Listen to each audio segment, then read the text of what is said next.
Hello and welcome to episode 2 of Callum the Biologist with me, Callum, a National 5 biologist in the Highlands of Scotland. Today we're going to be speaking a little bit about transport across cell membranes in PowerPoint number 2. Last lesson we began to talk about the introduction to the cell structure.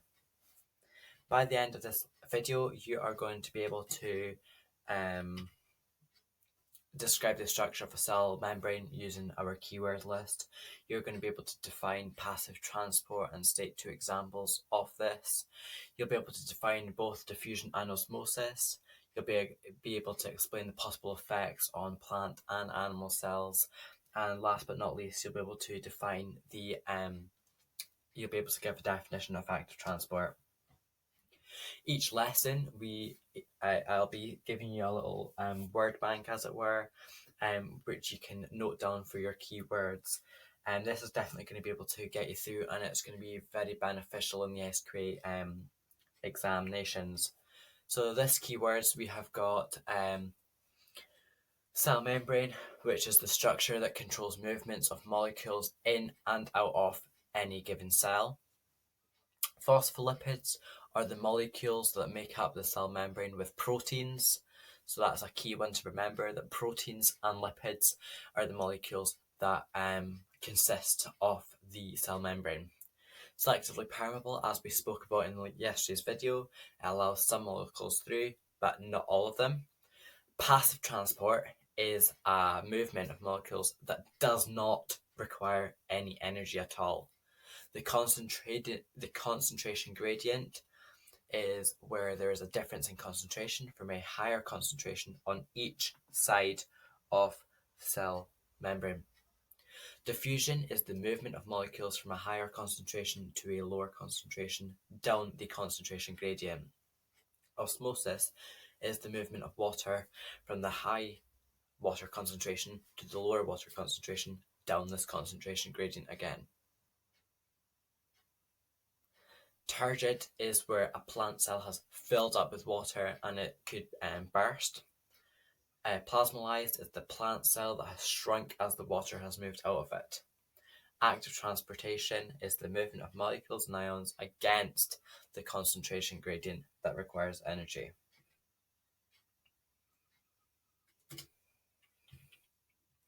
So what are cell membranes made for? The cell membrane consists of phospholipids and proteins, and the cell membrane is selectively permeable. Passive transport, an example of this can be diffusion. Passive transport occurs down a concentration gradient and does not require any energy. Diffusion is an example of passive transport.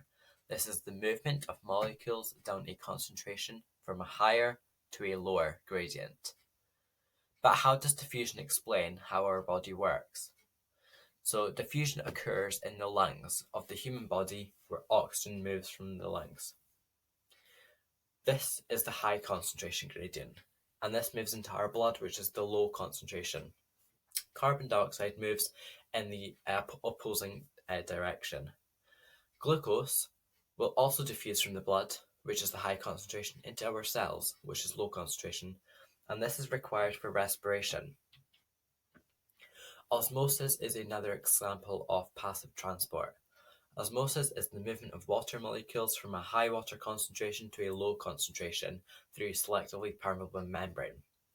Animal and plant cells are affected by this completely differently, as osmosis due to the presence or absence of the cell wall. We know that plants have cell walls, animals do not. Active transport is the movement of molecules against the concentration gradient. This is an energy buster and it requires energy for this. Proteins in the cell membrane help to pump the molecules to where they're required. So we know that passive transport, osmosis and diffusion do not require any energy. Active transportation does require energy in order for this to work.